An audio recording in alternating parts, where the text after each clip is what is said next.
Hello, welcome to our classes experience competition classes में आपका हार्दिक स्वागत है। और आप सभी कैसे हैं? बढ़िया होंगे, उम्मीद करते हैं अच्छे होंगे।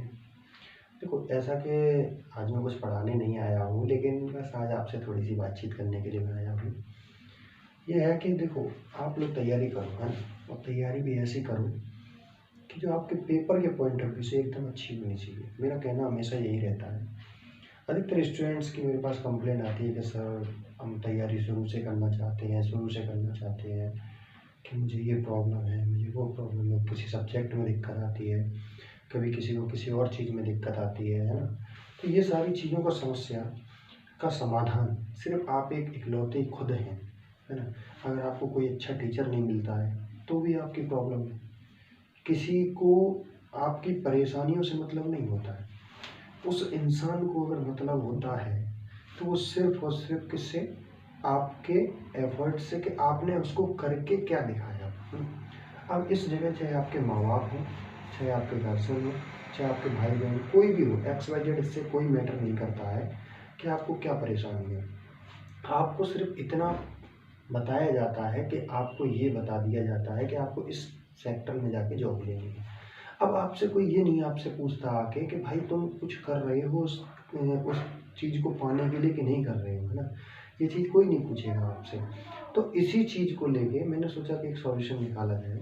आप लोग देखो, कभी भी किसी भी चीज़ की तैयारी करो, सबसे पहले काम आप उस एग्ज़ाम का, आप लोगों को सिलेबस बहुत ज़रूरी होता है जानना।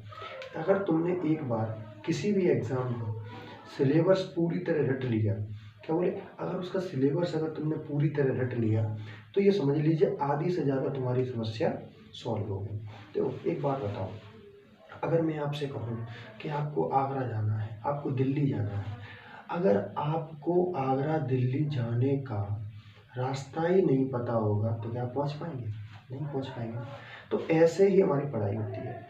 जो हमारी एक मंजिल है, जैसे मान लो मुझे UPSI का पेपर क्रैक करना है, जैसे मान लो मुझे CHSL का पेपर क्रैक करना है, मुझे MTS का पेपर क्रैक करना है, जिसका ही मुझे पेपर क्रैक करना है, क्या उस एग्ज़ाम तक पहुंचने के लिए, उस एग्ज़ाम के लिए आप अप्रोच बनाइए।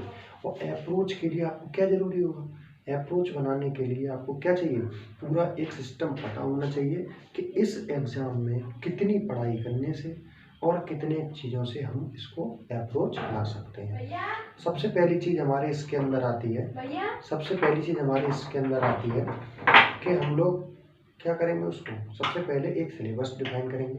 फिर उस सिलेबस में देखो, ये नहीं है कि देखो आप लोग टाइम टेबल बनाते हो अलग तरीके से, है ना। टाइम टेबल आपको उस तरीके से नहीं बनाना। टाइम टेबल में आपको ये लिखना है कि आपको 5 घंटे पढ़ना है। मान लो अगर आपको UP पुलिस के लिए अगर तैयारी करनी है, 5 से 6 घंटे काफ़ी होते हैं, मिनिमम होते हैं, और 3 से 4 महीने में तैयारी अच्छी की जा सकती है। आपको सिर्फ क्या करना है, एक इस तरीके से अप्रोच बनानी है कि मुझे 2 घंटे पर डे मैथ के लिए देने हैं, 1 घंटा मैथ, 1 घंटा रीजनिंग के लिए देना है, 1 घंटा हिंदी के लिए देना है, 1 घंटा GS के लिए देना है। अकॉर्डिंग टू अवर एबिलिटी, क्या बोले, अकॉर्डिंग टू अवर एबिलिटी, अपनी क्षमता के हिसाब से आपको कौन सा सब्जेक्ट कमजोर है उसमें ज़्यादा टाइम, जो थोड़ा आपको अच्छा आता है उसमें थोड़ा और कम टाइम, इस तरीके से आपको सेट करने हैं। अब वो टाइम कितने बजे होगा इस चीज़ पे मैटर नहीं करता, वो मैटर करता है किस चीज़ पे, कि आपको उतना करना ही है। इतनी बात समझो, क्या बोले, कि आपको उतना करना ही है ना, उतना ही करना है। ये नहीं है कि मतलब आपको मैटर करता है कि नहीं आपने रात में किया, दिन में किया, इससे कोई मतलब नहीं है। आपको सिर्फ इतना मतलब है कि वो आपको काम करना ही पड़ेगा, ठीक है। और सिर्फ इतनी, जब आप पूरी स्ट्रेटजी बना के अगर आप 2 से 3-4 महीने अगर आप करते हो तो इसका मतलब क्या होता है, उस टाइम तक आपका पूरी तैयारी अच्छे से हो जाती है। तो कम से कम आप अगर पेपर में जाओगे तो आपको ये नहीं लगेगा सब लोग पेपर कर रहे होंगे और आप उनकी शक्ल नहीं देख रहे होगे, है ना, आप उनकी शक्ल नहीं देख रहे होगे। और देखो एक बात, पेपर से, जिस चीज़ का पेपर है उससे आउट बिल्कुल मत पढ़ो। UP पुलिस की तैयारी है तो चैप्टर्स देख लो एक बार, और चैप्टर्स देखने के बाद आपको क्या करना, उसी के अकॉर्डिंग तैयारी करनी, उतने ही चैप्टर्स हमको पढ़ने हैं। क्योंकि जब वो चीज़ आती ही नहीं है तो तुम इस चीज़ के अनुमान भी मत लगाना कि वो चीज़ आएगी कभी पेपर में, है ना। पिछले पेपर्स को उठा के देखो, टेस्ट पेपर लगाओ, और प्रैक्टिस सेट लगाना बहुत ज़रूरी होता है, ठीक है। तो इस तरीके से अगर आप तैयारी करते हैं तो अपने किसी भी एग्जाम के लिए आप बिल्कुल तैयार हैं। और बाद बाकी देखो किसी को भी पकड़ लो, एक टीचर को अच्छे से, सारे टीचर अच्छा पढ़ाते हैं, इसमें कोई दोहराई नहीं है ना। सब अपनी अपनी सोच से सब कोई अच्छा पढ़ाते हैं। ठीक है, चलो मिलते हैं अगली किसी और वीडियो में। मुझे लगा ये जानकारी देना आपको बहुत ज़रूरी है, तो इसलिए मैंने सोचा इसको बनाने के लिए। और बाद बाकी कोई प्रॉब्लम हो हमारे वीडियो में आप कमेंट कर सकते हैं, किसी भी तरीके की मैं उसका सॉल्यूशन निकालने के लिए तैयार हूँ।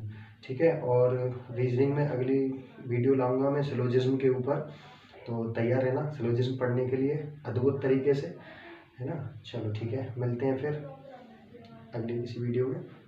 जय हिंद, जय भारत।